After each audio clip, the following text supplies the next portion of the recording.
Jimmy, we've done this channel for about 5 years, and we have yet to really put Bernie Wrightson's Frankenstein under the microscope. Let's do it.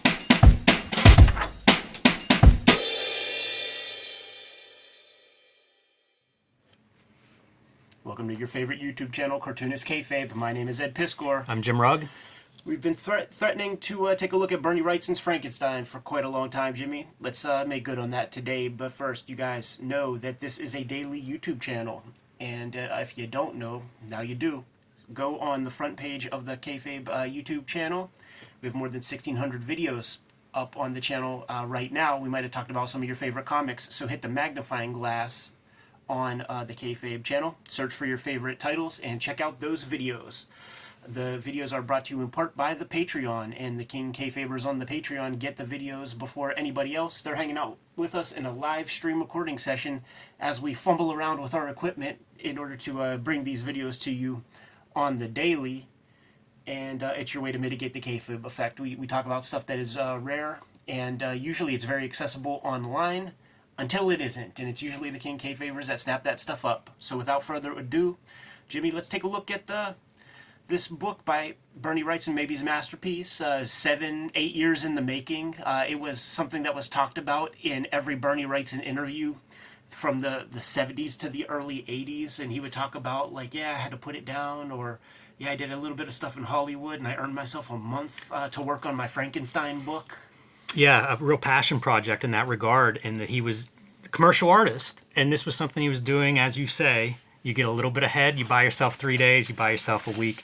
You know, I was curious what edition of this you would have. This is the edition I have. It came out in 1994 by a Pennsylvania publisher. Oh, that's interesting. Yeah, and do you remember when you got it or where you got it, anything like that? Yeah, this was just this was a flea market purchase, but the original version is a Marvel publication with all of the graphic design stuff and the the typesetting by Fantagraphics, which is an interesting thing. It was licensed out to Fantagraphics to do all the real legwork.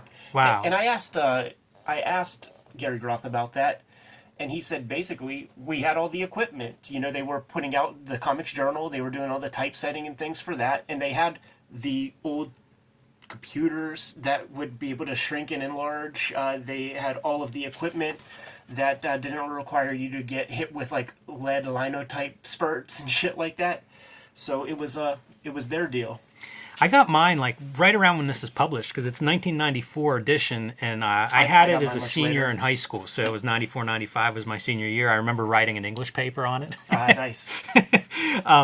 Yeah, it's so I can't remember where I got mine. It must have been one of the early comic shops I had access to, I'm guessing. Blows my mind. And you know, one of the differences between that Marvel edition in '83 and this edition, I think there's 3 more of his illustrations in here. I think he did about 50 overall. Yeah. And like 43 were in the Marvel book. I think 47 are in here.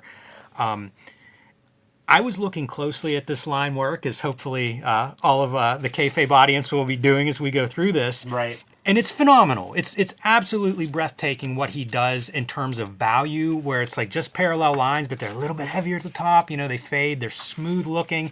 And hatching can hide a lot. That parallel inking style cannot. Right. Like, you are really bringing it whenever you have this kind of line work. Very fine lines.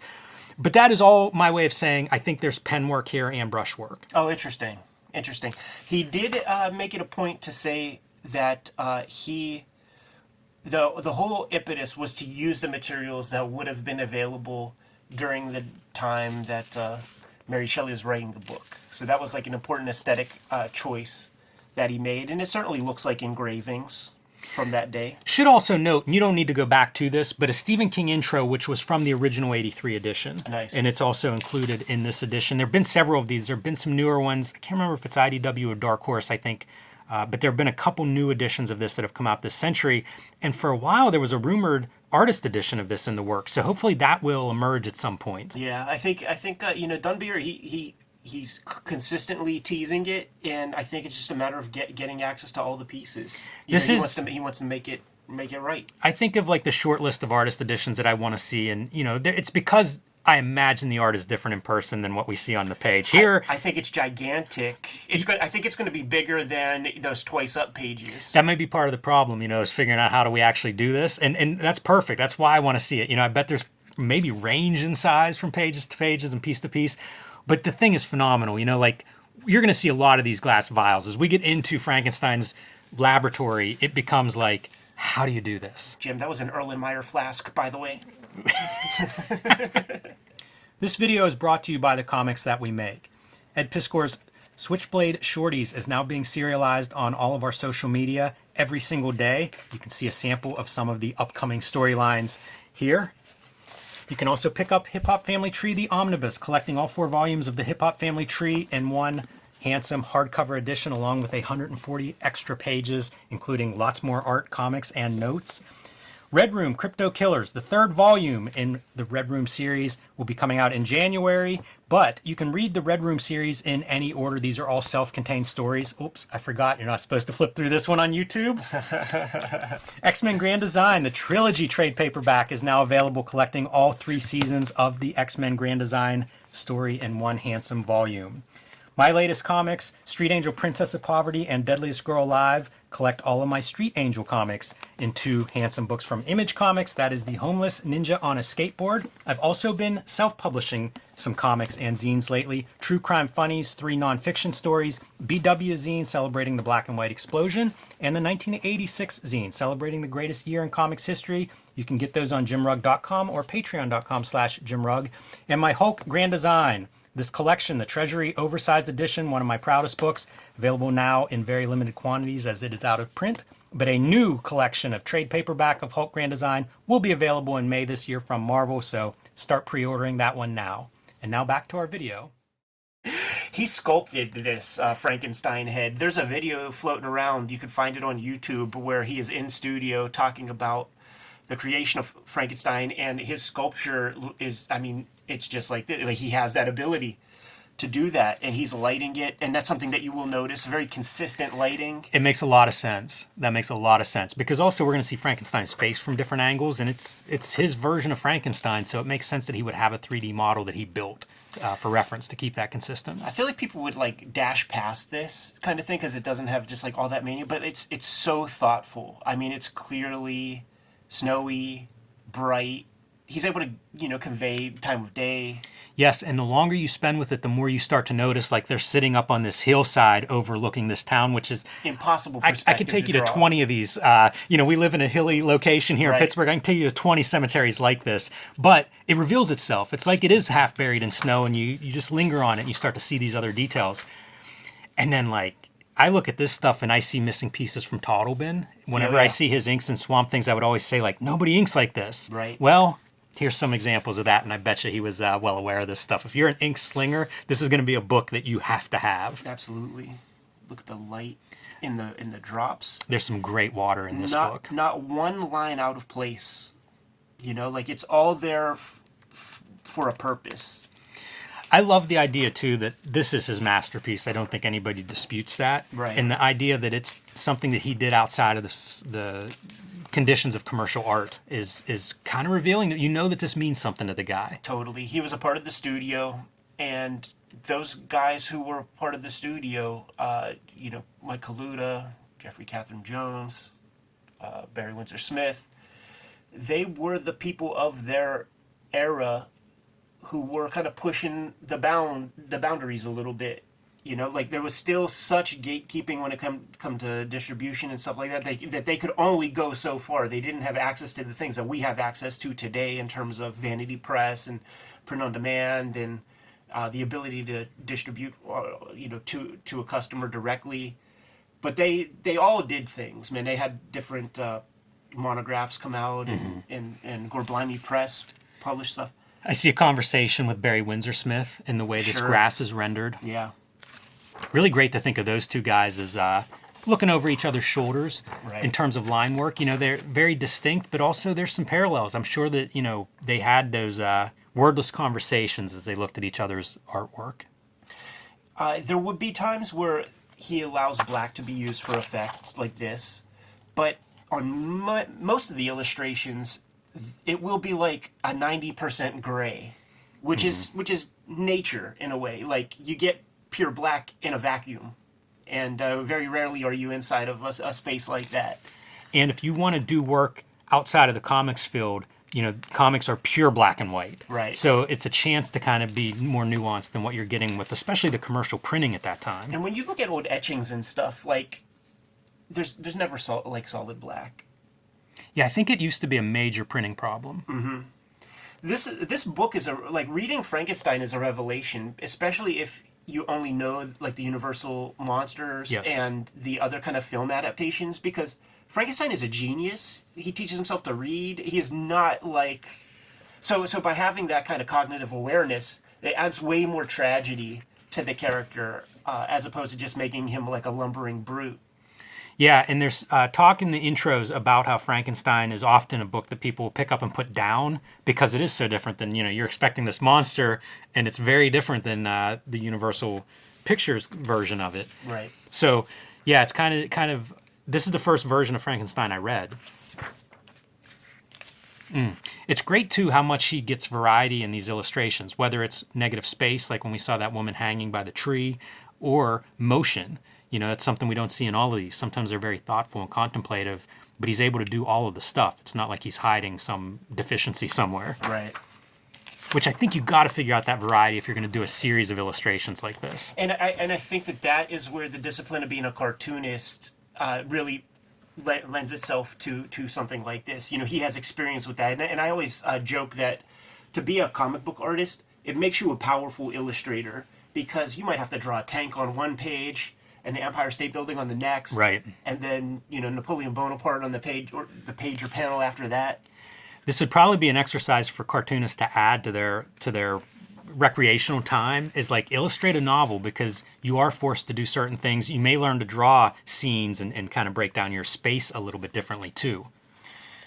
Yeah, I guess the other kind of venue at the time period that he was drawing this really was the portfolios. They existed. So maybe this was even, and maybe there was a Frankenstein 3 portfolio. of them. Oh, there was? Yeah. Yeah. Yeah, I think 77, 78, and early 80s, I think there was one. Yeah, that makes sense. And the portfolios would always be like this. It would be just a very, very ornate set of drawings, far different from the comics works of the people who were involved. Right. Look at the lines, like going with the form. Yes. Even to the point of like the contours of the veins. Yeah, and you see it also on the blind, like whatever that wood front is, you can see those lines paralleling that, going back into perspective. Very Gerhard. Yeah, a lot of Gerhard, I think, on these pages for sure. Gotta assume Gerhard's a fan. Like I say, if you're doing ink work, I think you're going to get a lot out of a book like this. He dedicates this book to Roy Krenkel, who was one of the Flegels, the Flegel gang being some of the greatest tag teams in EC Comics history. It's Al Williamson, it's Frank Frazetta, it's Roy Krenkel. I think Angelo Torres did a little bit with them. And Krenkel was the background man. Krenkel was the first guy to get the paperback gigs. He introduced Frazetta to Ace Books and those other companies. And this is distinctly Krenkel-looking artwork right here, these bits. I think it's a good example of taking somebody who WRIGHTSON clearly holds in high esteem, but also making it his own. Oh, absolutely. And the WRIGHTSON stew is many EC guys. Yeah. So it's Ghastly, Grimm, Ingalls. You know what? Krenkel. It's one of the great things in the Stephen King intro. He does one paragraph where he basically talks comic artists. And it's mostly the EC guys, as you would expect. But it's amazing to see him kind of run through a list of like this element from Reed Crandall and this element from, I guess not all EC guys, but it's the list. It's Warren and EC is who he's pulling from in references, and it's pretty good. Interesting. This is one of the few like kind of repeating compositions. Right. And the maniacal, hey, that has like light sources built in, man. He's not doing trickery with, whiteout per se, and he's drawing these individual pieces. This is another piece that goes away. We talk a lot about how color has kind of usurped inking for value and stuff and Right. texture, and like this is the celebration of value and texture. Right. And sadly, it's not even a skill that a lot of, I think, comic book artists have today, because it's not used today like it used to be. It's true. And just you understand it, like you've folded a piece of paper in quarters that way, and you know how it reacts and how the light kind of shines off. He's very, very, very observant artist. Yeah, you wonder where his head is on some of these, like what kind of stuff he's looking at and seeing and trying to make sure that he finds, some reference or some examples of before he gets into it. His studio space, he's got the test tubes and the flasks and You'd stuff. have to, because as we get into that stuff, there's just too much light. Like, I don't know how you could fake that. Man, the light stuff's amazing. We looked at Freak Show not too long ago, Bernie WRIGHTSON comic. And if you guys are unfamiliar with that and you enjoy this Frankenstein video, highly encourage you to go check out the Freak Show video, because we talked about it being masterpiece of inking. That's what this stuff really is. Heads and shoulders above almost any example. This is one where I thought, these are pen lines, some of them. I'm not sure that the darker lines are, but I feel like the small hatch lines are pen lines. A lot of the lines on the books, I think, got to be pen lines. Yeah, absolutely. Absolutely. I think most of it is pen lines. Like I'm of the mind that I think he uses pen. I don't, if he's using brush, I think it's just a spot blacks. And here we go. The famous piece. Look at these beakers that you're seeing through. They're transparent glass, partially filled up with liquids. Unbelievable. Right. And the glass, it's imperfect. You could imagine that, there are like kind of sharp edges a little bit. It's unrefined materials. Man, even the Paint chains, bucket. little highlights on the chains. And he's doing that, you're not outlining. It's not a holding line. You're doing the shadow on the chain, and then you're doing the lit end, the metal that's gleaming white with a little bit of light from underneath it. Can you imagine doing that kind of ink and leaving that attention? And maybe there's whiteout on some of this stuff. There almost certainly must be. Right. But it still is a level of planning. Like, I would look at this, and in some ways, Frank Miller's Sin City, same deal of like, you've got to plan that out so that you don't have an outline around it. It was comic professionals who first made me aware that this even existed, because I was taking my Extreme Studios talent search pages to the Comic Con with just busy amounts of line work that has no meaning for anything other than just noodle marks. And it would be like Steve Lieber and dudes like that who would be like, go check out, if you like detail, right? Like, it's clear you like to put some business on the page. Go check out Bernie WRIGHTSON's Warren work. Check out his Frankenstein, and that'll be an example of having lines on the page that are meaningful and make sense. Now, I mean, like, you can't sleep on the fact that he's got a body laying prone in perspective from a top-down view. That is a fucking extremely hard drawing to do, and to make it feel to make it feel solid, like it's really laying there. I remember Mobius in his later days. I don't know if it was an interview or a piece that he wrote for an article online, and he was talking about like the 5 like hardest things to draw, and like one of them was like a body laying prone. Yeah. There it is. Yeah, it's amazing. The other thing to note is the amount of perspective on all of these elements in this super cluttered, busy background, because it's not like they're not all parallel, so they're not all converging at the same point in the distance. Right. And again, like, it's hard enough to grasp how perspective works, but then it's like, okay, but twist this table, turn this chest over, we're gonna have a barrel on this side. Impossible. Yeah. Like what's required is, you got your horizon line somewhere, and so like this chair will have its own set of vanishing points. Yes. And this chair has its own set of vanishing points, but it's all sort of incumbent upon where the sort of horizon is, and that creates the clutter, because otherwise you have order. Yes. And that's what you see in a lot of comics is perfect order. All the cars are in the exact same direction. The one place you don't see is like, that's what Jeff Darrow brings. Yes. Like on Hard Boiled, where like that freeway scene, those cars, they might be going in the same general direction, but they're twisted and turned a little bit. That's a really good call. Hey, you were talking about like, maybe he does some concept work for film and buys himself a month. I feel like this is an illustration where he had cleared out 4 or 5 weeks and was like, all right, I'm going to go for it here. One of his big sort of pieces of trepidation, and you could read it in those old interviews, if we get to the comics journals where he covers that, like, it'll be super, super clear.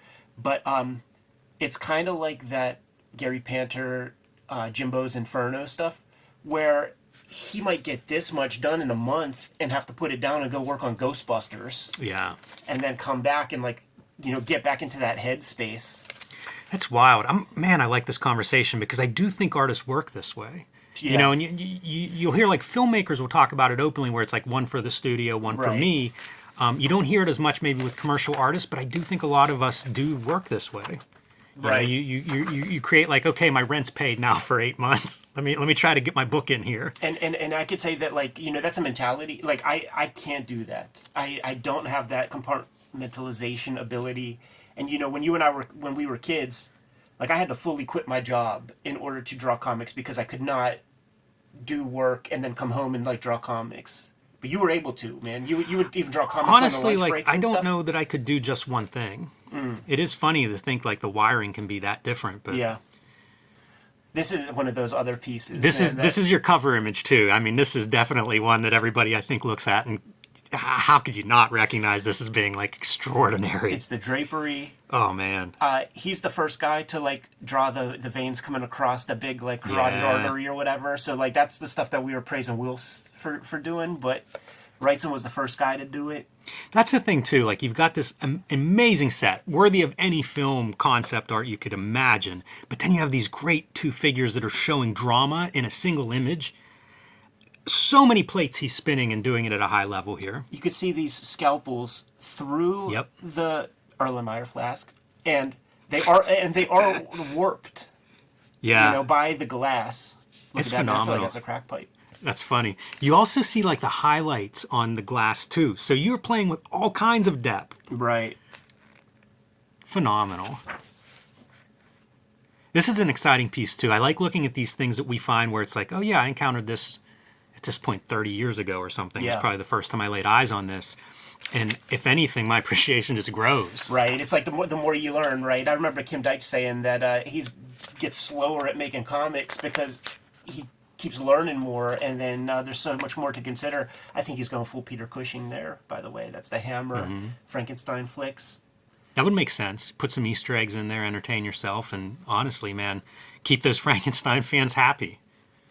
Whenever you watch those old, like, This Old House shows where they use all, like, prong and tube fucking no nails or whatever, like, you would see those, like, little wood shavings whenever they're making their fake, nails and shit.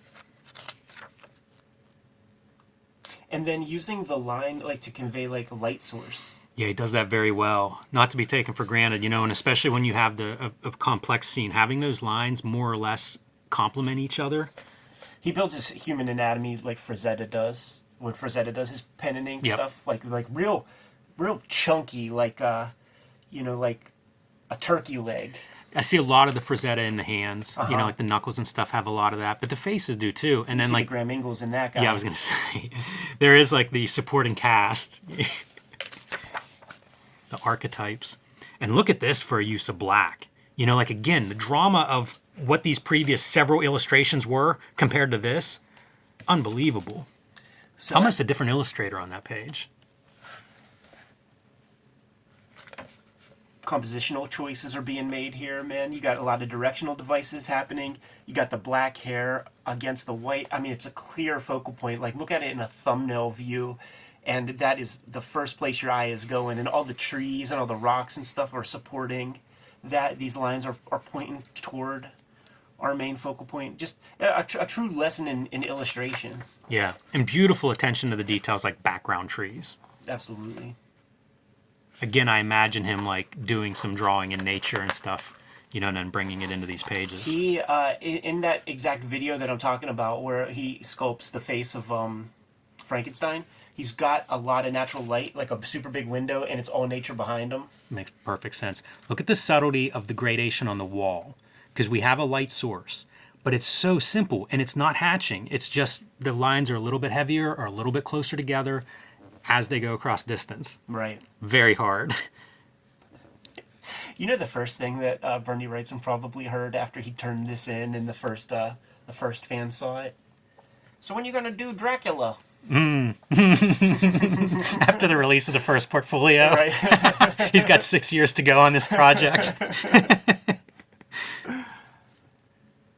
It's amazing too because this feels like something you would be doing as a plein air painter. Yeah. And then to do it in hard black and white, to do it in ink and not washes. Yeah, that's the other thing he would talk about in that exact same video. I watched that video a million times where he just talks about the abstraction and the expressive quality of just like making a drawing. And then he talks about like, you know, you're seeing light bounce off my skin. There's no hard lines. Like making those choices in black ink, it's completely unforgiving. But it's a real clue into like where his mindset is. And it's so great, all the grays, and then you get to like the ship, and it's almost a silhouette of the masses and stuff just busted and imprisoned in that ice. Such a great piece. Yeah, it's phenomenal from just that illustration storytelling point of view. He went to Noah's Ark at Kennywood for reference for this piece, right? Yes. But you know, closing it in, where it's like the guy's trapped in that bed. Right. And there's where you have to have your model that you're lighting. How else could you do that? I know. It all just feels so right. And then, like, none of these textures get lost. You know, it gets so muddy for anybody else. You know, there's clearly a rope there. There's a little bit of fabric. But then there's, you know, some sort of wolf fur or something. Hair. The hair doesn't get lost in the wood of the background. Veins on the hand. Oh, yeah. And that neck. And very tubular veins, you know, like there's a roundness to them. And then the stuff that, like, you would never, in your conscious mind, like, think to do, like hatching on the eyeballs. You just take for granted, well, eyes are white, right? Nah, man, he's got full hatching on there, light sources. I wonder how many people learn to shade eyeballs from looking at this stuff. And by the way, like, that is a skill that Graham Ingalls brought to comics. We looked at his artist edition and may have commented on that, depending on the pieces that were shown off. Another one of the great waters.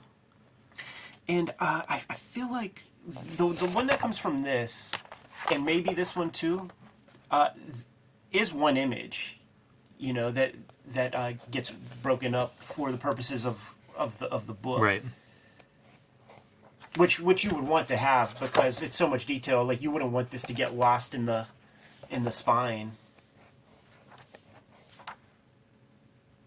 I was reading some of the stuff that this publisher does, and a couple of Virgil Finlay books. That makes sense. Yeah, I wouldn't mind looking at those. And I think it might make sense, too, looking at that next to a book like this. Because that's another guy who's doing delicate, intricate pen work and line work. Yeah, I mean, I was thinking that, like, fucking WRIGHTSON might have had some Virgil Finlay books on his that's shelf. that wouldn't surprise me at all.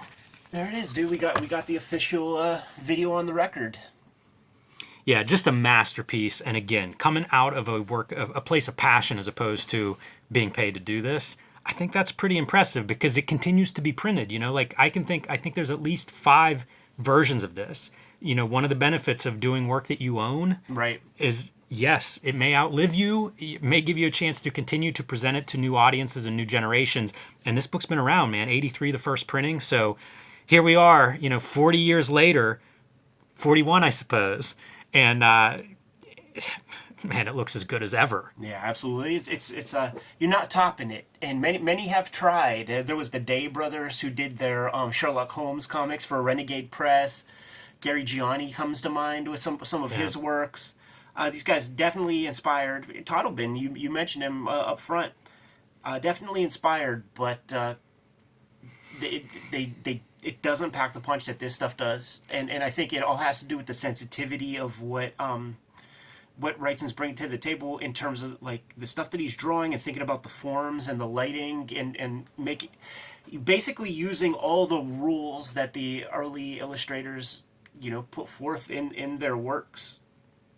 Yeah, it would be cool to do like the lineage of this stuff too, because you think of somebody like a Mike Mignola, who also, you know, they have some commonalities with Universal Film Monsters and the lighting that's used there, and yet totally different in that Mignola is not doing line work compared to this, but there is that line that you know you could trace back into illustration, probably back all the way to etchings, and it's kind of cool to think of that as like a whole nother discipline that some artists, man, they fall into, and that's their whole career. But not everybody. You know, even like Guy Davis, I would put into that group that uses line a lot. So pretty interesting to think of it that way too. Not something I consider that much because that's not the direction my work goes, but it's something I admire when I see, and especially, I mean, how could you not admire this? Absolutely, man. You good to go? Yep. Kayfabers, like, follow, subscribe to the YouTube channel, hit the bell so that we could notify you when new videos are available. We are a daily YouTube channel with more than 1,600 videos at your disposal. We might have talked about your favorite comics. Go on the front page of the Cartoonist Kayfabe YouTube channel, hit the magnifying glass, search for your favorite titles, check out those episodes. But if we did not cover your favorite comics, just let us know in the comments and we will push those comics a little bit higher on our to-read pile. We have a Patreon where the King Kayfabers mitigate the kayfabe effect by getting in early. They get all the videos before anybody else. And, if you're awake, available, and at a computer or some sort of online device, you get to hang out with us in the live stream recording session that we are doing. And we've got about 50 people in there right now, Jimmy. So it's small, it's intimate, it's private, but they're also the people getting the comics before anybody else has the option to do so. Ultimately, the videos are brought to you by the books that we make. You don't buy our books, we can't make videos, man. Can't keep the lights on in the studio. So before you is a smattering of the books that we have out there. But let's get into the details. Jimmy, what do you have? Hulk Grand Design. This is the Treasury collection that is actually out of print. If your store still has one of these and you don't, you want to scoop that up. But good news, Marvel is reprinting this for a May release this year. It will be a trade paperback format, so kind of the mass media version or the mass market version, and you can pick that one up. You can pre-order that one now wherever you buy books or comics. I have also been self-publishing some zines and mini comics, the BW zine celebrating the black and white explosion, the 1986 zine celebrating the greatest year in comics, and True Crime Funnies, 3 nonfiction stories, a couple of wrestling stories in addition to your typical true crime kind of crime comic. You can get those on jimrugg.com or patreon.com/jimrugg. And my latest book releases, Street Angel Princess of Poverty and Street Angel Deadliest Girl Alive, collecting the adventures of the homeless ninja on a skateboarder. We have a full color version, and we have some of the original comics as they originally appeared in black and white. Those are both now available from Image Comics. I'm doing a new experiment for 2024. I'm serializing daily comic strips on all my social media, including the Cartoonist Kayfabe social media. It's called Switchblade Shorties. These are some of the more recent strips that I drew. Have yet to scan them in and get them to look like they will in their final book publication. But hit any of my social media up for that, and you could check out us Switchblade Shorties that way. I'll put videos out on Saturdays on the Kayfabe channel with reading the week's prior Switchblade comics. X-Men Grand Design Trilogy trade paperback collects all the X-Men Grand Design comics that I did. This is the third round of Red Room comics in trade paperback form. It's called Crypto Killers, and it comes out January 14th. So scoop that comic up sooner than later. There's a limited number of those out there, and there are also a limited number of the Hip Hop Family Tree omnibus books out there right now. It's been climbing on the Amazon charts in a big way the past couple of weeks. I've seen it on a lot of people's Instagram stories when the holidays came through. So we got a very nominal amount of these books left. Scoop them up if you see them. It's the best book I made with a lot of extras that give you a reason to buy the book beyond if you have those original volumes. Like I said before, the books are the most important way to keep the channel rocking, but there are some direct ways to support the Cartoonist Kayfabe channel. Jimmy, if you'll let the people know. Subscribe to the Cartoonist Kayfabe e-newsletter at the links below this video. You can also find Cartoonist Kayfabe t-shirts, merchandise, hats, and more at our spread shop. That link is also under this video. There you have it, all the ways to support the Cartoonist Kayfabe channel and keep things rocking in 2024. Give them those marching orders, Jimmy, and we'll be on our way. Read more comics.